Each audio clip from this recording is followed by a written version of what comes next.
feel like in that like 10 minutes I got like way higher than the last 10 minutes ago, but I was talking about something.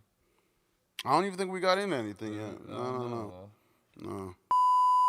Nice to have you here, my G. My guy, I appreciate it. Fuck, so many things. Leave me hanging. Sorry, bro. This our sponsor for today, the Sky High Lemonades, man. I took just one sip. I'm gonna take one more sip, but that shit got me like feeling a little slumped.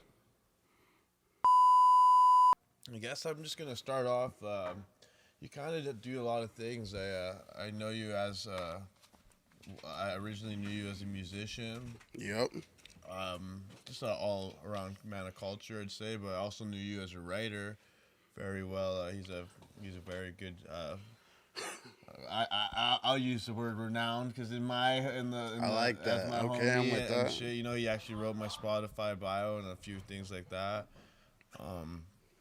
He's also a cannabis expert, which we'll go a bit deeper into that soon. I don't want to go too deep into that because it's a rabbit hole. That's it. We can talk about it for a while, and then and then you know, just we've shared some of the similar struggles growing up, and you know, we have mutual friends and just mutual circumstances growing up, and I think we'll talk a little bit about that as well. Just a lot of different topics to touch on. Yeah, definitely. some kids will relate, but I don't know. I don't know if you anywhere you want to start, or we can start anywhere really. But I mean, I usually when it's an artist and shit, I like to establish like their younger days, and right, et cetera. But I don't know if I need to do that with you. I think that'll yeah, my artist days are kind of behind me anyway.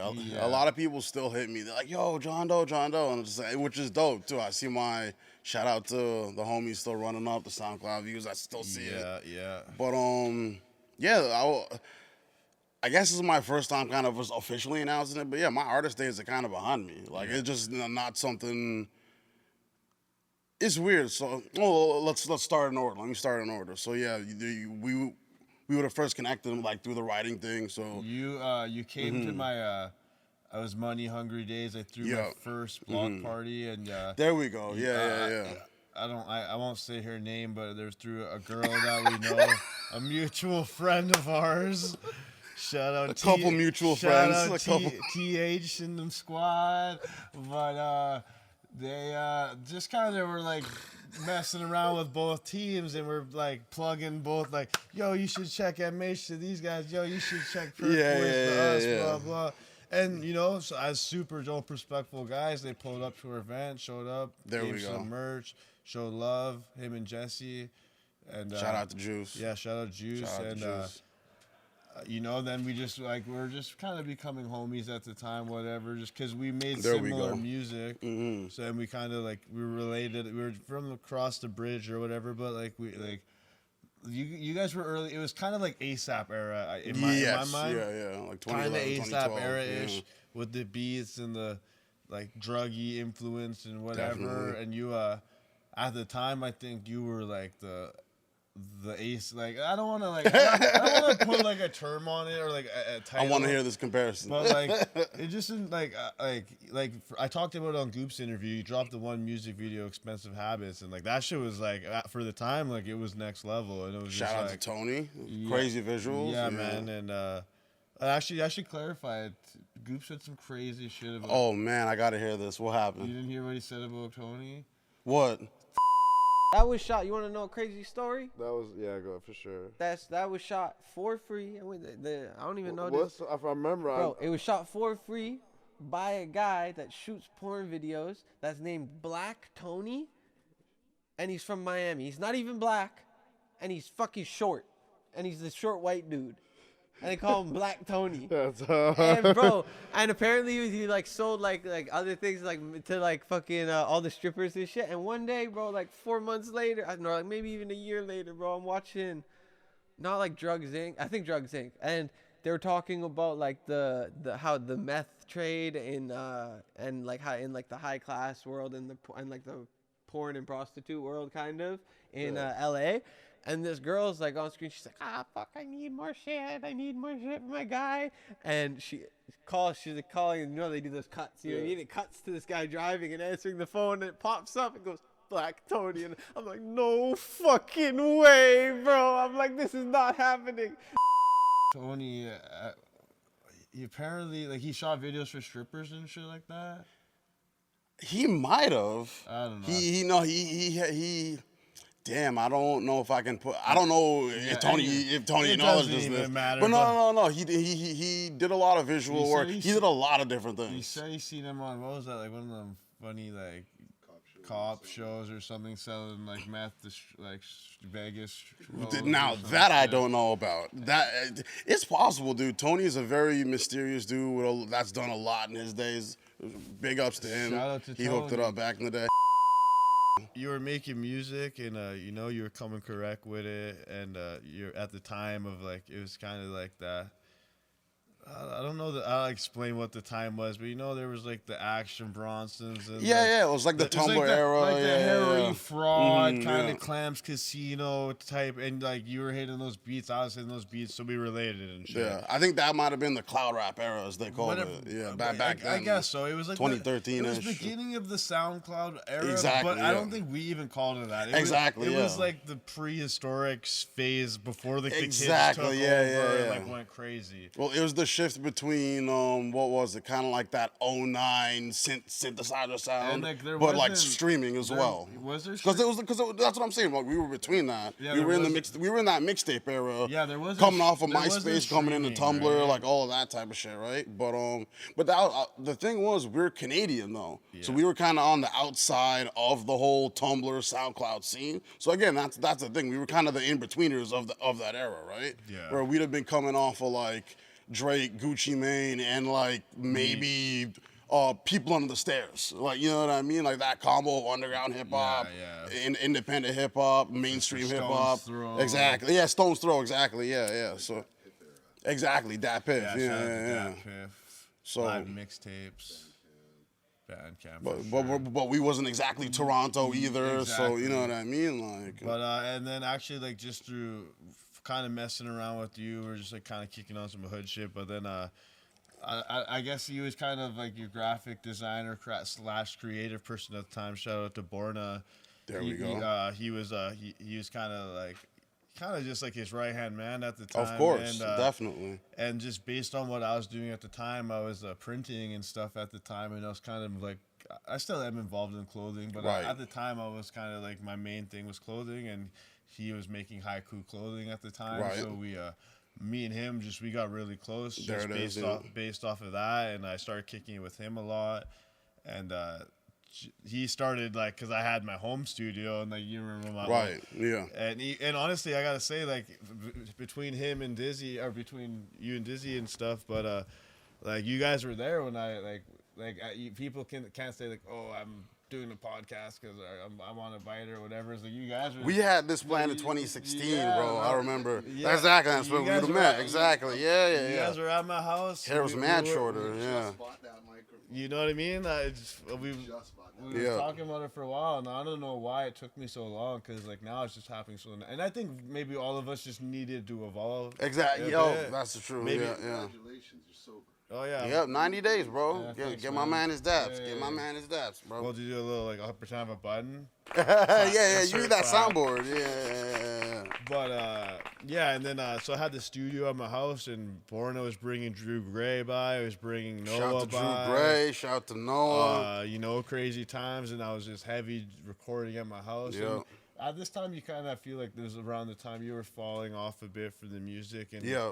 it was kind of whatever the young guy. Even me, I was trying to like, get Cody and like Right. Shy G and all my young homies in there, but whatever. So that's kind of happening, and I'm fucking with Borna. But then we were relating just because, like, as people know me, like I'm just always one foot in, one foot out. I'm always tapped into the streets, from the streets. Love it, love everybody. Expanding your hustle, et cetera, et yeah. cetera, et cetera. And as are you, and just through like I don't know, mutual friends, and even our personal selves going through addiction and Yeah. stuff, and like you know, there's like I don't really know like how to even start on the topic of like. Yeah, I don't know, but like you know, how much you want to share about it. But, No, you know, I'm pretty open about back we've then, talked bro. about just like there's so many like you know we both worked at Rain City House. Maybe Yep. I'll start there, I guess. Well, no. Hold on. Before I'm gonna jump in. Yeah, So please. we'd have connected through the music thing back in the day, through just.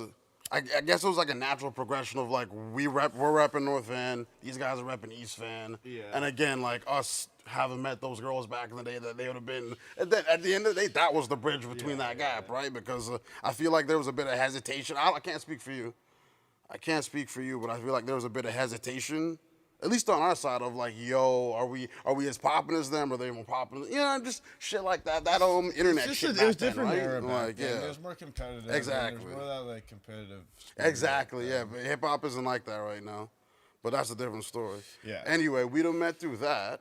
And then I think, so where I will jump in is me drugs, me getting sober. I had my past with addiction, pills, things like that, opiates. Again, the opiate addiction is quite popular right now. It affects 1 in 4 people. Like, so it's not one of those things that I don't want to talk about, right? Like, it's especially I'm 7.5 years sober at this point in my man, life. trying to get, like, Appreciate you, it, bro, my that's God. amazing. Appreciate it. That's A lot of great. hard work, bro. And even then, I man. always tell people it took me 5 years to get to 7 years sober, right? Like, that was 5 years of me trying it, being 5 days sober, 10 days sober, that type of thing, right?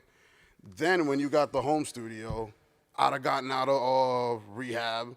And again, you told me it was cool mentioning this. I'm glad Yeah, we got to no, talk. we're talking about anything, My, bro.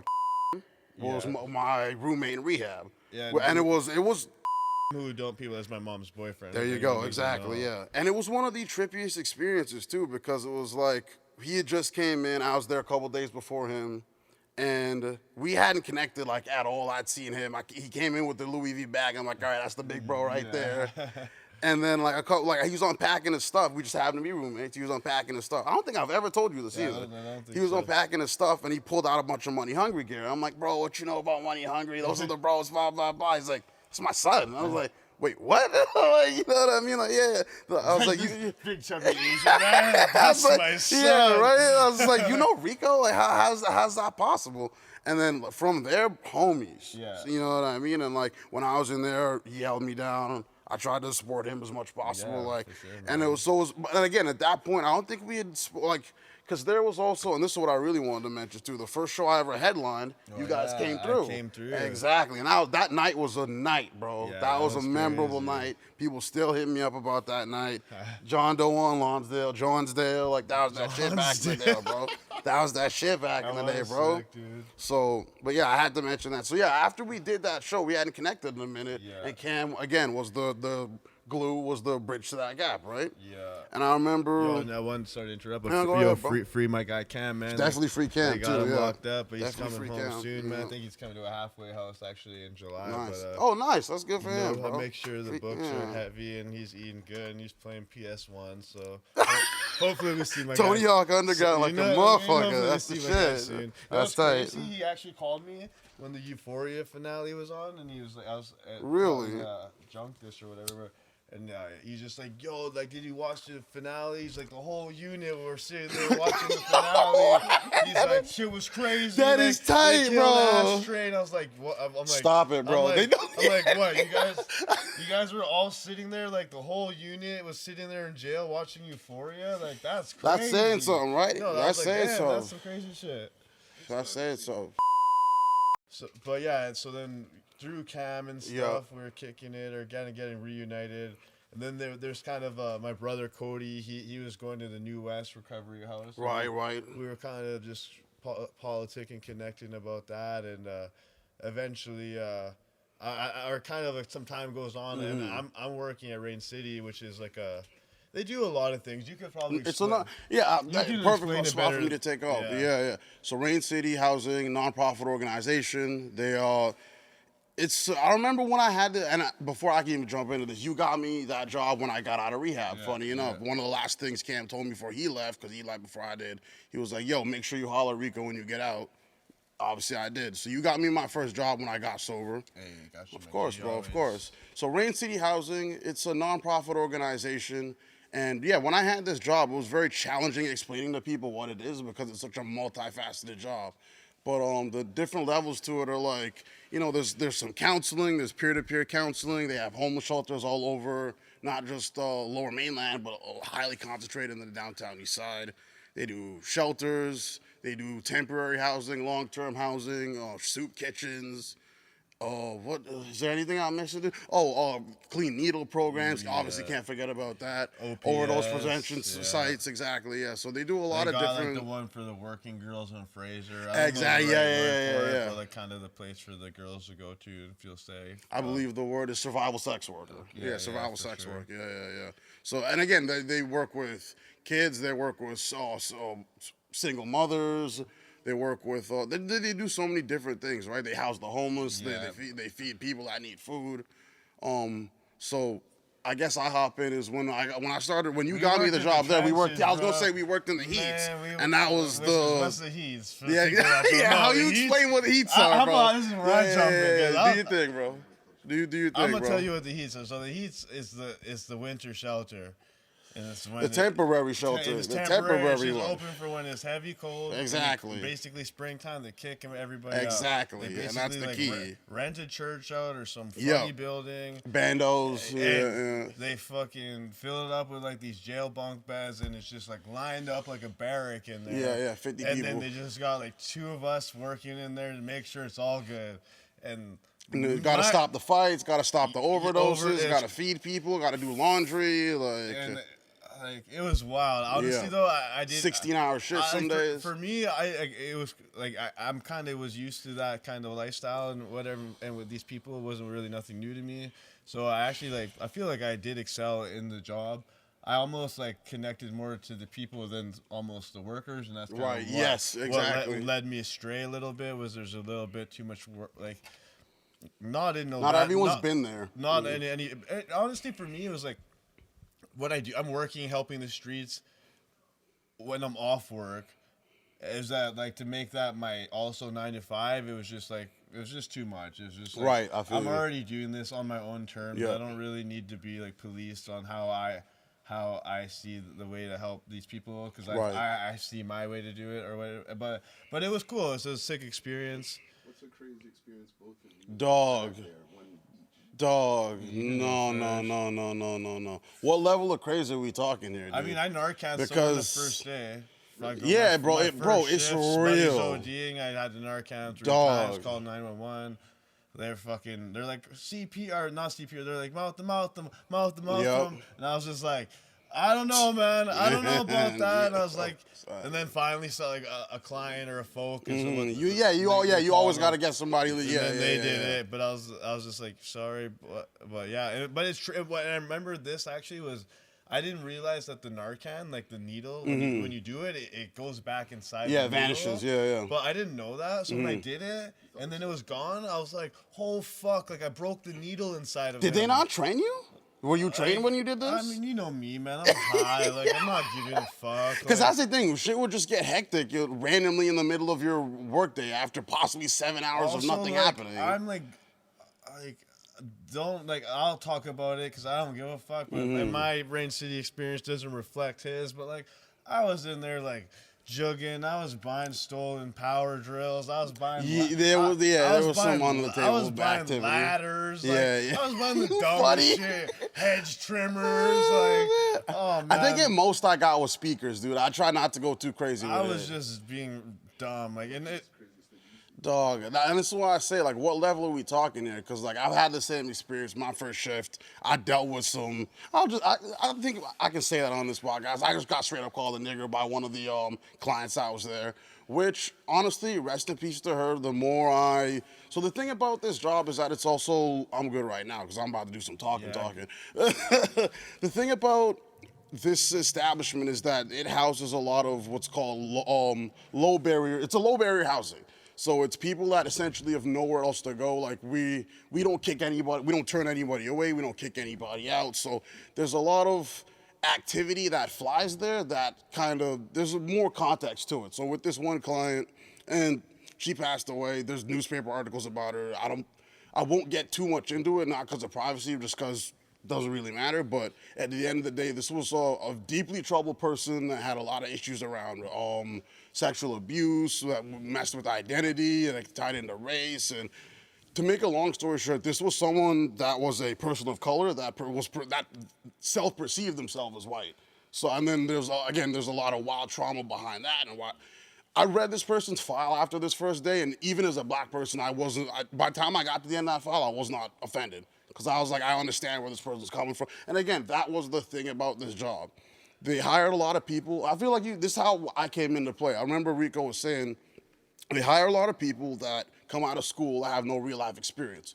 So funny enough, at this exact same site, the person they hired before me that had no street experience, that was coming in just straight out of school, met that same client, and apparently the manager was like, yo, this is such and such, we'll talk to you about her later. They had to go handle something back. They came back to Shorty underneath the table crying. Shorty's throwing microwaves and chili soup and all this. Yeah, exactly. It gets hectic. This is heat, bro. It gets hectic. They do not play. This is the front line, bro. So I got to give you context before I go into any of the crazy stuff I've seen there. So to start that one specific client and dealing with that, because again, you had to deal with this chick and her racism every single shift. And the funny part was, this was the one site that had the most black people. Princess Rooms. Oh, yeah. And again, Princess Rooms is the deep mental health unit. So that's what I'm saying. Like, you got to have a lot of compassion, because we're talking people that are 50 years old and have a 40-year file of just a horror story. You know what I mean? Like stuff, again, not getting into it too much, but Shorty that called me a nigger, she witnessed a murder at a very young age of one of her parents, and cops didn't believe her, and that led to some mental health issues. And then when they doubled back, when they did find out it was true, she basically heard something about her witness testimony didn't go through because of her mental health. Like, it was just a bad story on top of bad stories. Like, this is a person that used to sit in their room and scream rape while smoking crack when no one was in that room. And I bust in that room and no one would be up in there. This is what I'm saying, dog. So at this point, I have compassion for what you're going through. Sure, this is the only site that only had black people working at it, and all of them let the racism roll.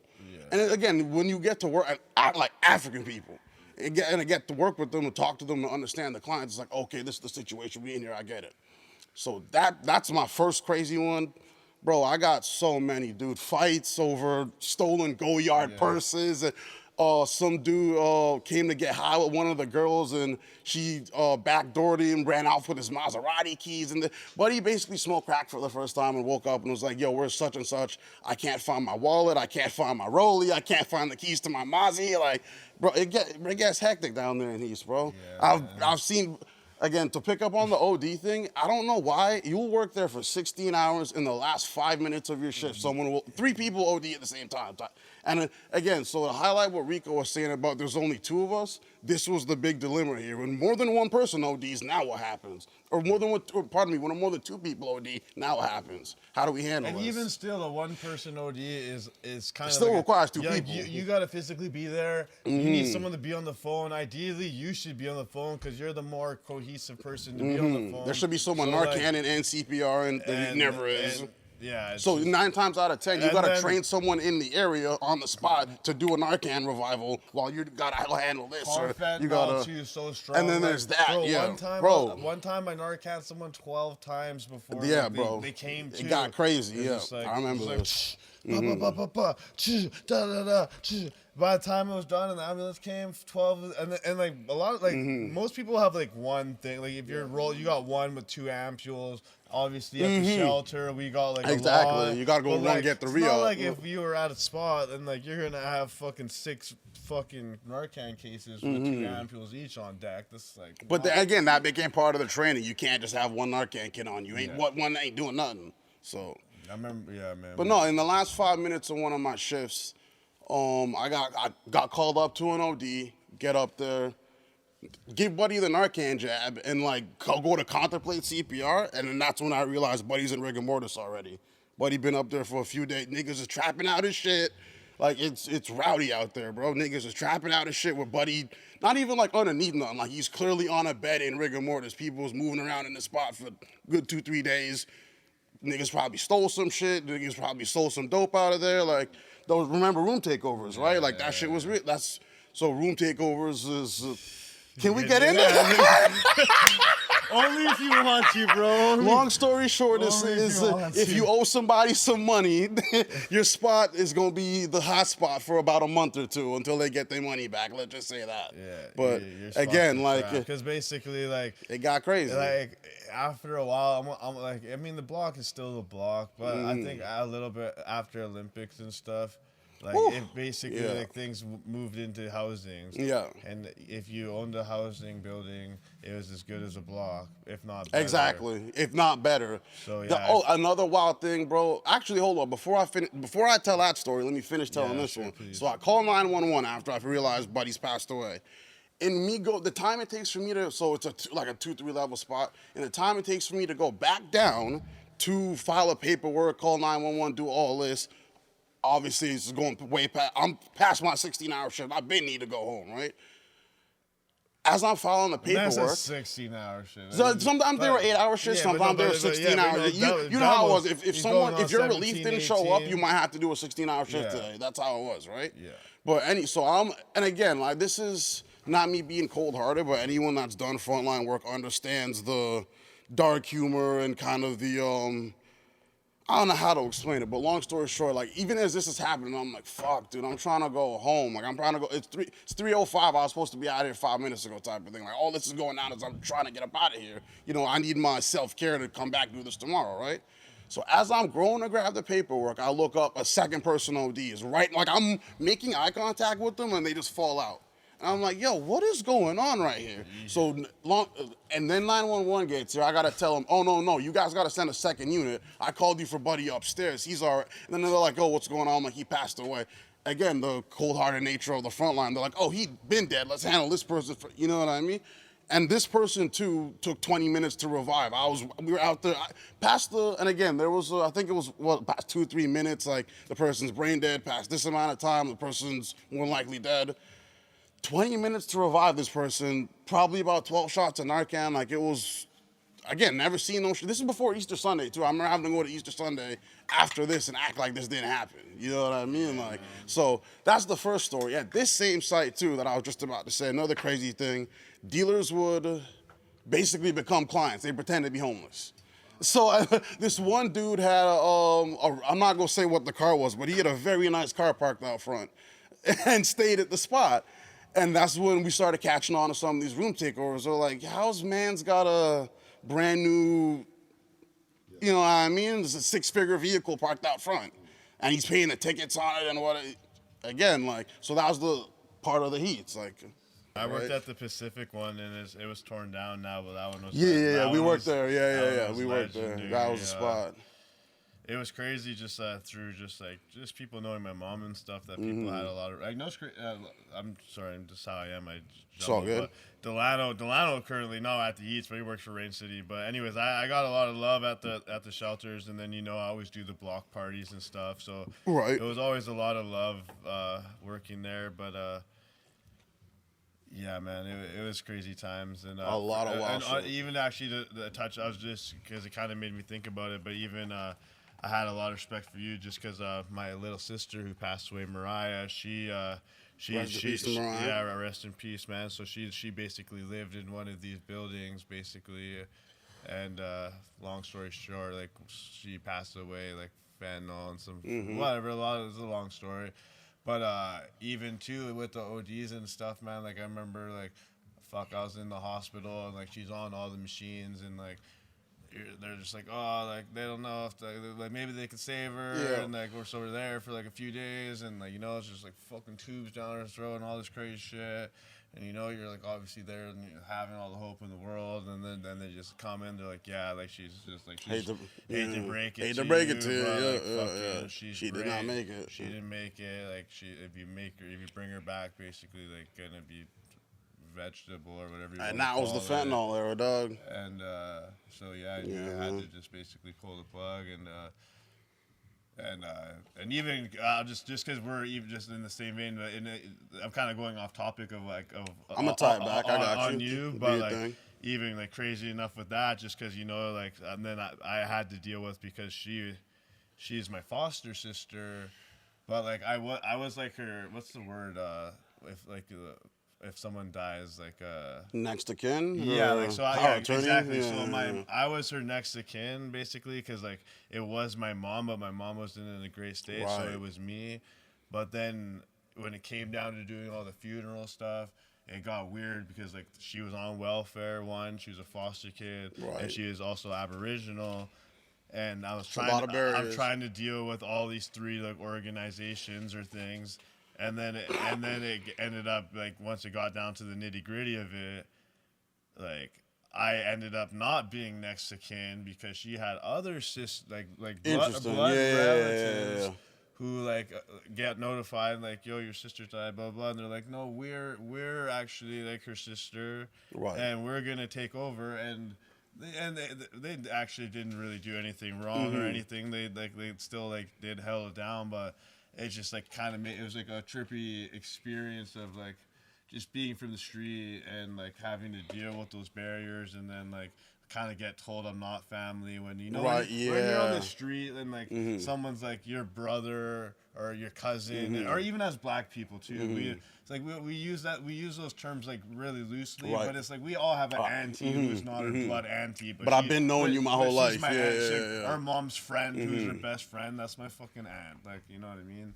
And on that shit, It's and- the post, the trauma that comes after that, the dealing with trauma during grief. The Yeah. trauma that's added to the trauma of already losing a loved one. Cause it's crazy. Cause like I don't even like really like I'm so like desensitized from like working at the shelter Exactly. and all the shit we do, and even like my sister, I like honestly like I've just like shoved it underneath the rug, and I like, kind of try not to think about it. But just you when we were talking about the shelters there, I was just like kind of spaced out and like not listening to you for a bit, and I was just like.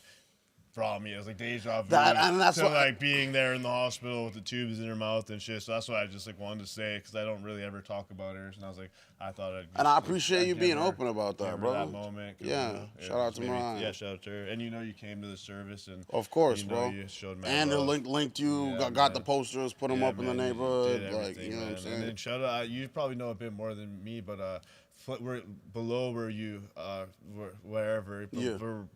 below where you frolic, and there's directions, Yeah, and yeah, three yeah. bridges, and just a couple organizations that showed a lot of love. I don't know, you could probably maybe like break down course. a bit more about them, but I think they deserve a shout out because they Definitely. definitely held it down. And even There's- I have another bro, sister down there, and yeah. they help her out a lot too. So it's basically the same job. It's everything we were just describing, but for young people under the age of 24. Yeah. So, and they got a shelter up in there now. Like, buddy, like those that before I turned 24, they held me down hella. They got me my first crib.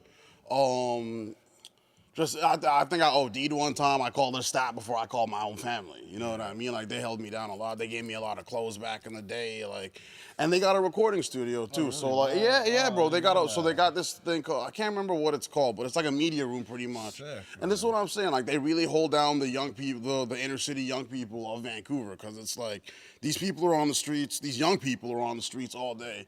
And for the hours of 4 to 9 or whatever it might be, you can use a computer, you can record a song. I think I was there one day.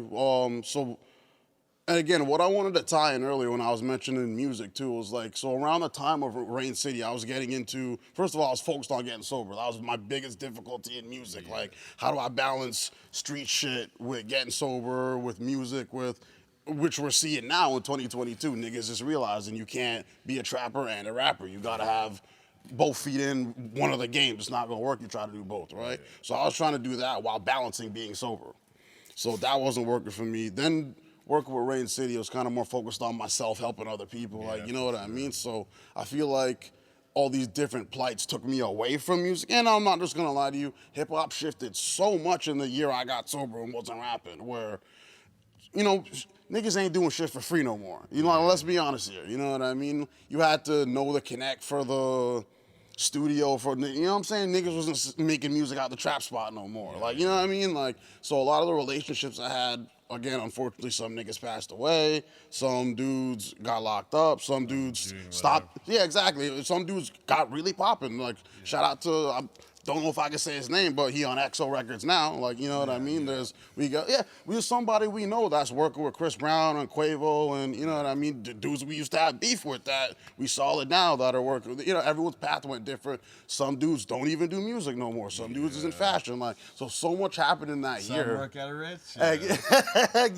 Yeah, I wasn't finna mention it, right? But then again, shout out to him though. Shout out to him though. Shit. That's like sick, dude. You know, like that's a graphic designer. He got a sick job. He was like, I'm so happy for him. You know. I try to keep him out of anything street in case I mention it. But no, shout out to him with that. Like, to this, because it's not like, I think like people mistake keeping it real with like being a G, and it's like, no, keeping it real is like whatever's real to you. Like, it's like whatever that may be, you know, like.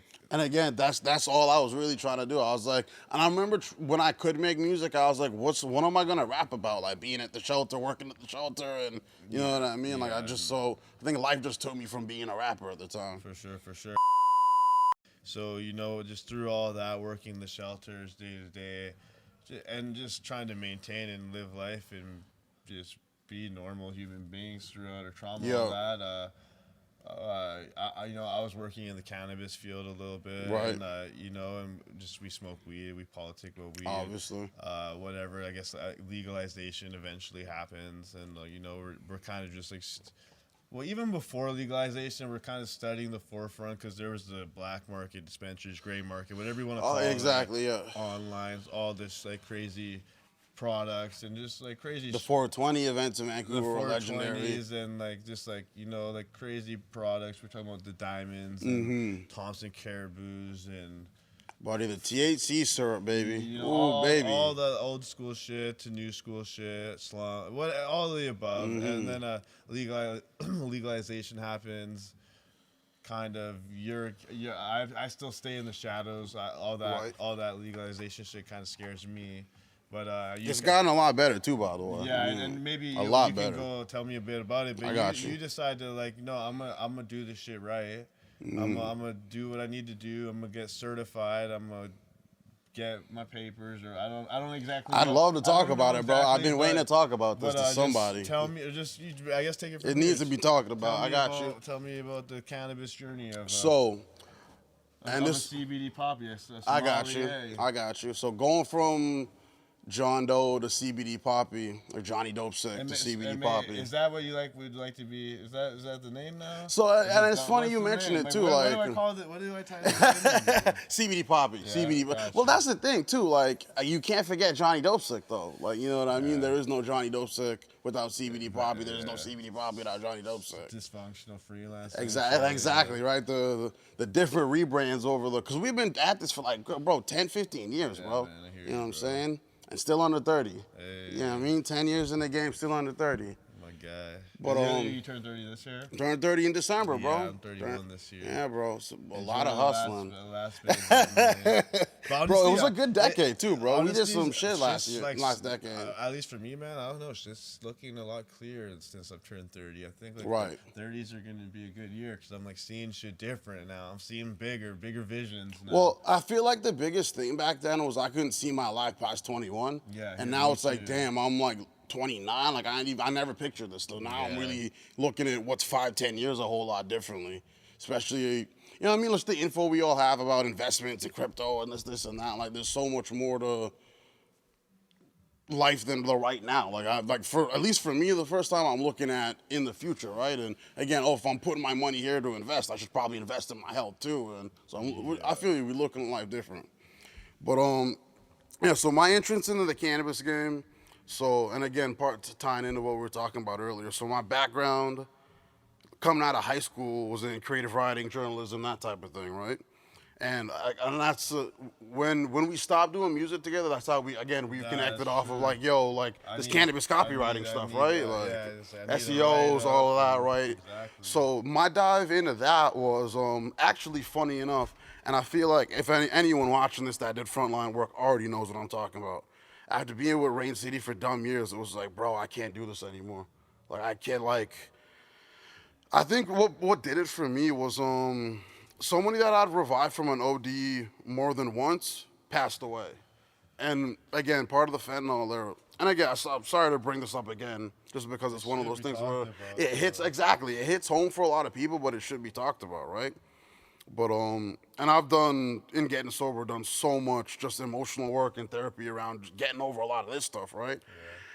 But having someone that you've revived from an overdose pass away at a very young age, you know, early, mid 20s, something like that, and it was one of those rain. So the thing about not just Rain City, but any of these nonprofit downtown East Side organizations, there's multiple types of clients, but the two I'm focused on is there's the person that's, you know, obviously been doing heroin for 20 years, is homeless, has been down, like they look like I don't want to say they look like the downtown East Side, but it's evident. You know what I mean? There's no guessing to it. And then the reason I say that is to get into the second type of client. Then there's the client that's 21 years old, fresh as fuck, fresh face, looks like again, I hate to use this term, but when we talk about addiction, looks like a quote-unquote normal person. A normie, thank you, exactly. And this client was one of those people where just kind of like the minute you see them, they're like, you don't look like you should be in a heat shelter right now. Like, you look like you have a rich family, like, and again... sometimes they do. Exactly, and that's what you kind of learn through this fentanyl crisis, working through on the front line. Like, there are a lot of people from color. It's not everyone has the same story. Yeah. There are a lot of people from two-parent homes, from suburbs, from rich families. I met a lot of like professionals, people with master's degrees, people that were UBC physicists and geneticists, and really accomplished people. But there's multiple downtown East Side legends of celebrities that were down there, of professional athletes that were down there, and that a lot of colorful people from a lot of colorful backgrounds, right? So dealing with that, bro, I just remember having a hard time sleeping at night, dog. If I'm being completely honest with you, like, I just remember having a hard time sleeping at night. My anxiety was crazy. I couldn't breathe. Like, I remember putting myself in some stupid situations to get out of work too. What's up? I was gonna say, like, cause like at the time, like, I wasn't sober, so it didn't really matter. Like, I was, you know, drinking and fucking around. But like, was it like hard on your sobriety, like seeing all that stuff? At work Definitely. And, you know. Well, when I first started working with it, because that was the funny part too. Like based off where I was living at the time and also working at the time, a lot of people told me in sobriety, this ain't gonna work. It's gonna break sooner or later. For me, actually, there was some comforting knowing about the streets is there, but I'm not tempted by it, and I'm not going nowhere. Because I found the biggest issue on Hastings was people get their lives together and leave, and everyone just assumes you're dead or locked up, right? So my big thing was I'm not going nowhere because I want to be a leader in this community. I want to show people, like, yo, this is how I did this. You know what I mean? Like, I'm not trying to, and again, that's why I talk about my addiction in my past. Like, the issue with, the problem with this issue is that it's not spoken about, right? Yeah. And I found the key to getting over addiction is talking, having conversations, being social, being around people. Like, addiction, again, a lot of people I'm sure have heard this that are familiar with addiction. It's the disease of isolation, right? Yeah. So just getting out there, right? Oh, yeah. But yeah, it was just, I could describe it a whole lot more, but you get the picture. Like, it wasn't the best work environment, right? And I remember just not wanting to go to work and coming just super late. And again, at Rain City, you're fucking over the next person because now they might have to work 16 hours, right? So, and unfortunately, I couldn't get my mental health break. I'm not going to get into the politics of nonprofit organizations. People that are familiar with what I'm talking about know exactly what I'm talking about. Yeah. So they wouldn't give me my time off, so I kind of got squeezed out, had no money at the time, and just in the weirdest way. And I'm so glad I got a chance to tell this story. I was smoking a blunt with a friend, and I said some corny shit like, oh, Blue Dream, the perfect strain to end a summer's eve, or something like that as a joke. And I remember saying, like, man, I really want to write those strain descriptions on Leafly. Like, that'd be the dream job. Like, again, like, coming from a writer's background, right? Having done a lot of different stuff. Like, one of the things I wanted to mention, too, with directions. One day I was kicking it there, getting some of my poems printed. And someone was like, yo, you want to write a play? And I did some drama back in the day, but never really did nothing like that. And I was like, yeah, I'm down. Like, 2-3 whole years later, someone brings me back up on that. And they're like, yeah, we'll pay you X amount of dollars every week to do this. Well, they'll put you, you can act, you can direct, you can write, you can do all these different things. Even at one point, they're like, yo, we'll take one of your poems and we'll put it in the play. Like, so shout out to Directions. I couldn't forget that. I wanted to mention One that. thing, I keep on to talk about the weed stuff, but shout But out yeah, to, come back to weed. The magazine, or I guess it's more of a newspaper magazine, but you done some shit with them too. Speakerphone? Cool. Is this- Yeah, Speakerphone. Yeah. show love to When I, them. yes, definitely shout out to Speakerphone too. Like, holding down the homeless community in Vancouver, holding down the creative addicts in the community, giving them a voice, giving them money to have their work published, and they do a lot of stuff, man. Yeah, so man, I just want to shout them out. yeah. Anyways, Well, no. See, I also want to mention that too. Like Speakerphone, when I was like in the streets, like homeless and shit, like I think they might have printed 4, 5, 6 of my pieces and gave me money for it at the time. So like, sick, shout out to them, bro. They held me down. Oh yeah. But yeah, sorry.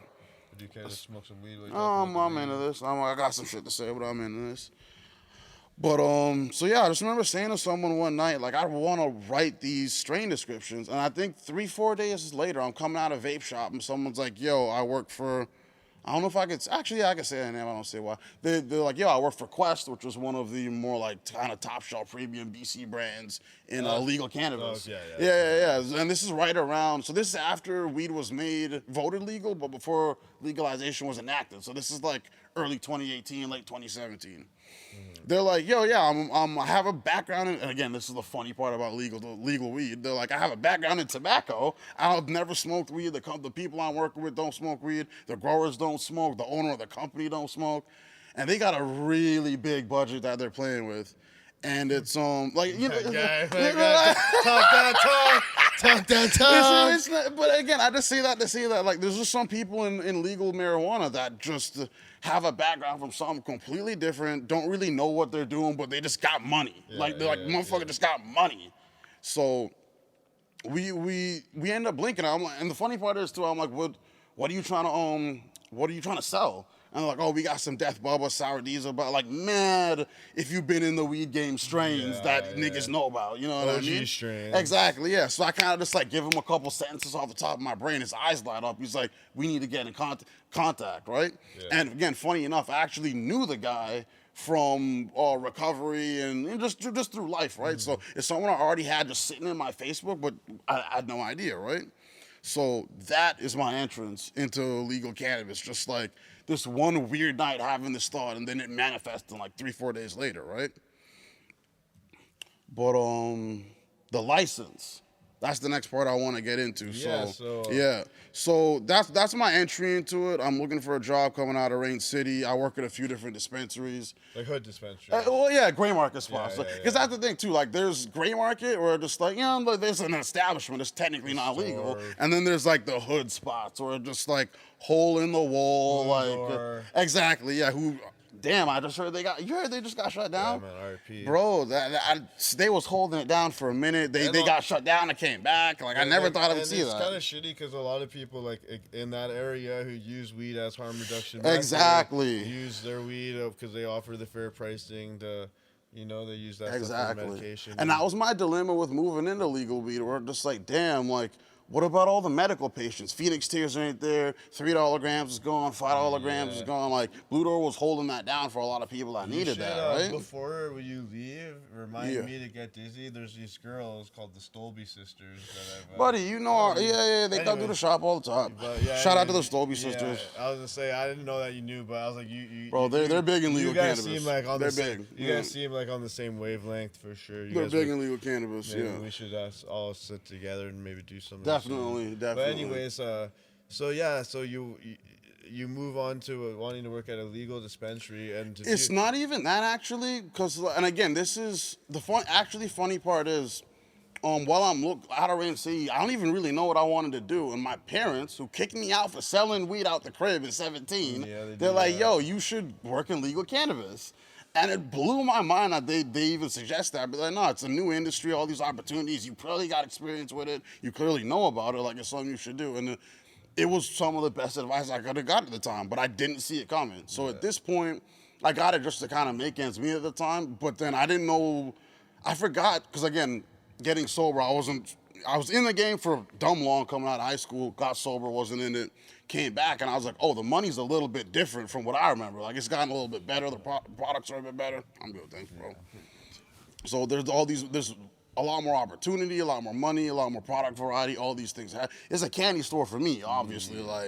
So while I'm still trying to figure this out, as legalization furthers, certain stores are getting pushed out, where it's like, if you're not legal, you gotta go. At first it was pretty lax, and then it kind of started getting serious where they're tapping people's bank accounts, and I'm sure you heard a lot of different stories, right? Like websites, all these different things started happening with people's shit, right? So people kind of had to move around a bit. So at that point, I'm working with a store, and they're like, yo, we'll pay for your license. And so I'm like, obviously I'm down. And then I'll remember this like it was yesterday. So to get the license, there's a questionnaire you have to fill out. And the way it normally goes, and when I say you have the air quotes, I mean for white people, you fill the fucking application out, you get your license in a week or two. Yeah. But so I get the paperwork, and it's got language on it like, do you know people in gangs? Do you know people, like specific stuff like, do you know anyone that's grown, manufactured, distributed, sold this and that marijuana before it was legal? Like, do you know anyone that like owns a website, or just all these different clearly entrapment questions? And I remember sweating bullets reading this email and turning to my manager and being like, yo, like, first of all, like, they're trying to set, is this a setup? Like, what's going on with this? And second of all, like, I can't remember what they said on there, but there was some language on there that, oh, have you ever had an interaction with a police officer? I was like, are you bullshitting me? And then they give you one line to explain this. So I turned to my manager, I'm like, does this not feel racially, and again, I worked with only white people at this store that I worked at this time, but they're very understanding, young, millennial white people, I get it, right? And so I turned to them, I'm like, do you not see the racial inequality in this, that like all of you guys here can easily say no to this? Yeah. For me, there's no 2-page worth of lines for me to explain the amount of times I've had interactions with police and why it happened, and you know what I mean? Just all the just racism, right? Like, exactly, just like that. There's no explanation for me being homeless, for my mental health. Like, there's so many things. So I just remember having this conversation with my manager, like, yo, like, I think this might be it for me. Like, I don't know how I'm gonna get through this. And they're like, don't even worry about it. We'll send you to this. So this is this is why I say there's levels to gray market. This was one of the gray market shops that had like 10 locations. They had lawyers. They had an HR department. Like, they knew what they was doing, right? So they're like, yo, we'll put you in contact with our HR. They'll walk you through it.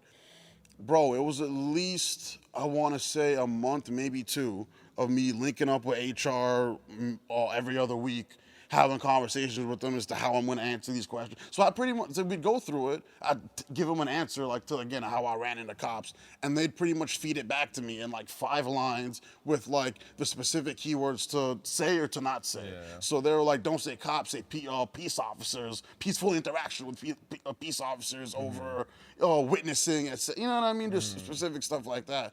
And just, we practiced it. We did mock interviews, and like, it was a whole thing. I was like, I can't believe I gotta do all this as a person of color that sold cannabis to survive back in the day, to basically say, let me get a seat at this table, when, you know what I mean, when clearly the people that are already doing this whole thing don't really have that experience like that, and are coming to people like us underneath the table though. You know what I mean? Like, so I was like, nah, I want my paperwork for this, right? I want to be included. And also, I don't know if you ever saw it on, have we ever talked about this, Grass is Greener on Netflix? I feel like it, but I'm still... You seen that, Dizzy? Grass is Greener on Netflix, the documentary? It basically was like, I can't remember how many 420s ago it came out. Fab Five Freddy did it. It was like big from a major hip hop perspective, right? But they just went, this is the thing about cannabis docs too. They're usually from the same perspective. You know, we hear the same shit all the time, like how cannabis works, indica, sativa, shit like that. This was the first one that's like, we're not even doing that. We're gonna talk about cannabis and race. We're gonna talk about cannabis and music. We're gonna go back to the creation of why cannabis was a Schedule I drug. Just wild shit that was about, like, I don't know if you've heard the story, but essentially, something about the DEA was losing. anyone watching this, go watch Grass is Greener on Netflix. I highly fucking recommend it. I've been talking about it ever since I've seen it, just because of how important it is to the culture, really, of not just cannabis, black people, hip hop, all that, right? That intersectionality of it. But it went over, for example, like the DEA losing funding and like going to the KKK and being basically like, yo, Mexicans and black people smoke this thing before they rape white women. Give us money to fight this war type of thing, right? And that's how cannabis became a Schedule I drug. So it goes over all these different history. It goes over who Jack Herrera was for people that smoke sativa. It goes over Jack Herrera, how he was one of the first people to stand up against people like the DEA and Nixon and being like, no, cannabis has all these medicinal factors. And then that goes into Cypress Hill and Be Real being like, yo, Jack Herrera was our inspiration. Like, so there's all these different, RSO obviously as well. All these, shout out to Rick Simpson as well. But no, it went over so much racial inequality in cannabis that it just like lit a fire in me that I was like, no, I need to get this license for this one specific reason, just because they're making it so black people can't get it or making it difficult for black people that sold pot before it was legal to get it. Like, I need a seat at the table just to rep for everyone that I know that wants to be up in here and can't. Because I know I know a lot of people that are like, yo, I would if I could, but X, Y, Z, and You get kind of turned off by the bro. And I see the look in people's eyes too when I'm like, yeah, I have this license, and I see the look of like, fuck, man, I wish I could do that. And I'm seeing like my OGs, my big homies, and I'm like, you should be up in here, right? And it's really not that difficult. But again, like, I know how the dudes that brought me in this game, I know how they would have reacted to that email. You know what I mean? Like, it's heaty. You know what I mean? Like, the part about gangs, I was like, oh, man, you're killing me. Like, by definition, what's a gang? Like, that was my first question. Like, what are you trying to ask me here, right? Like, but yeah, it took months of going back and forth with this. And so this is the other thing. So like I said, people fill out this paperwork, they get the license. I had to pay some money. I had to get the paperwork. Then I had to do one interview. Then they did a follow-up interview. Then they did another follow-up interview. And then there was a month or two of me emailing them back and forth and getting bounced around. So this is the other thing too. At the beginning of cannabis, there was no government body for this. So you had to go through the housing authority to get your cannabis license. You had to find the cannabis worker, the housing people didn't, like, there was a lot of the government agencies. There was a big gap. They didn't really know. It was all being formed. Exactly, right? So there was no one to contact. There was no, you know what I mean? So to even figure out where my shit was at in the process and in the waiting list, that there were a million people I had to go through to get to. They only work before 5, the business days, all this other shit, right? So after all of that, finally got my license. So, and again, like, now that you have this license, you can do. There's a list of things you can do within the province of British Columbia in regards to cannabis. What is there a term for the license exactly? What is it again? It's in my Instagram bio. And again, I was so proud when I got it. I put it in my bio. I think it's the BC LDB Verified Cannabis Worker, or the BC LDB Cannabis Worker Verification. I think that's what it is. Yeah. Sick, right. Something like that. Yeah. But yeah, that's had to do it. Had to do it, bro. Exactly. Yeah. Had to just, and that's why I like the spot I'm at now, right? Yeah, like, where it's all black people. It's all women. It's all queer people. Like, we're representing the real culture, right? That was gonna be basically my last question before I ended it out. Was so yeah, you currently work at Kush Club, and I was gonna just ask you to tell basically what you just did, but just a bit more about Kush Club and how they hold it down. Basically, just did that. I was gonna say a local cannabis store. Yeah. I'm not sure. Just cause like I appreciate it. I appreciate it. I appreciate it. I'll ask you the question again. Yeah, go ahead, bro. Go ahead.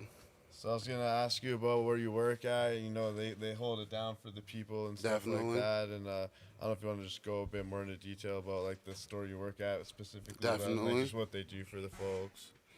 So yeah, I work at a local cannabis store and our whole thing is about just representation of minorities. You know, be it women, people of color, you know, queer people, whatever the case may be.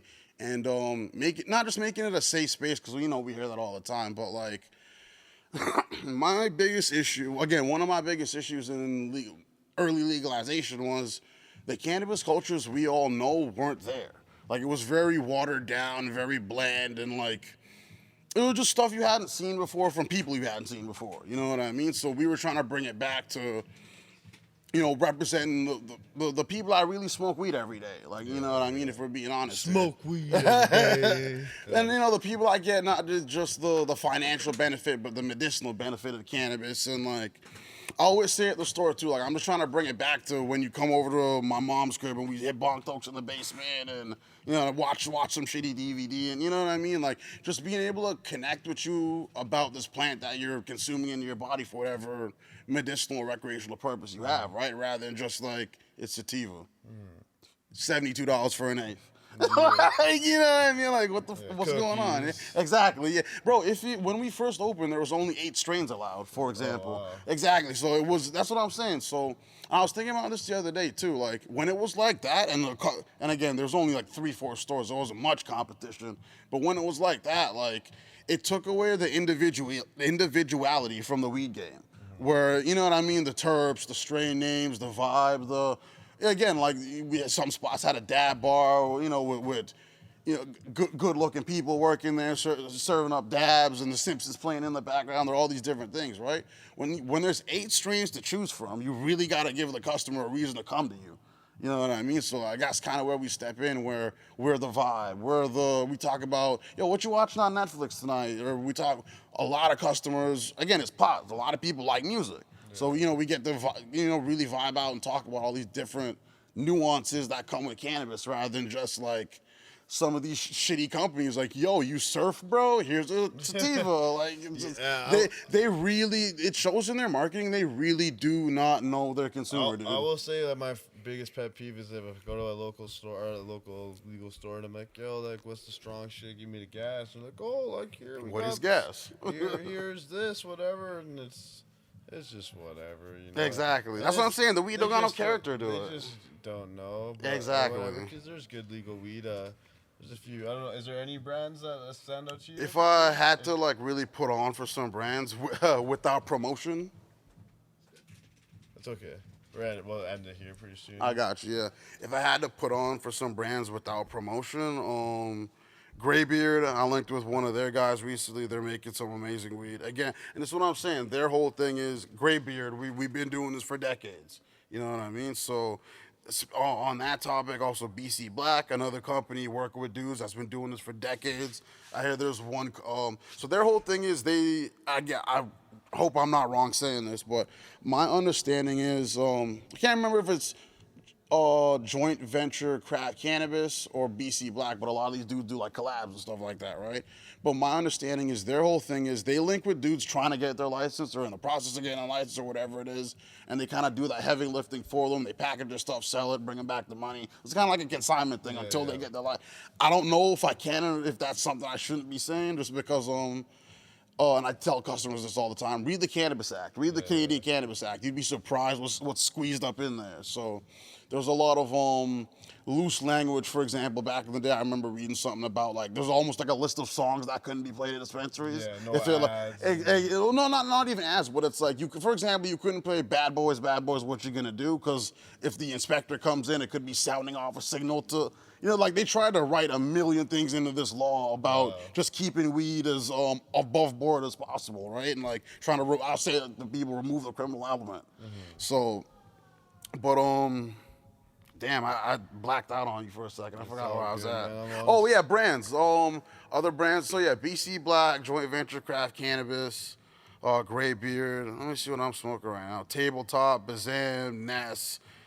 Flowers. So those are like local guys, Okanagan grown, like gas weed for the price you're used to, for 35 and 8, 30 and 8, 28 and 8. Palmettos from the West Coast, they do some amazing sun-grown flower. So I always tell people there's just certain brands to kind of look out for, right? Like let me see if I can think of anything else. And then then you get to like your super top shelf brands like Cake and Caviar. Those guys are like, have you heard of these guys? Bro, they're growing weed in a salmon fishery. So yeah, they're out of Shuswap, BC, I believe, and their whole thing is like it's organic weed. The waste from the salmon becomes the nutrient for the cannabis plant.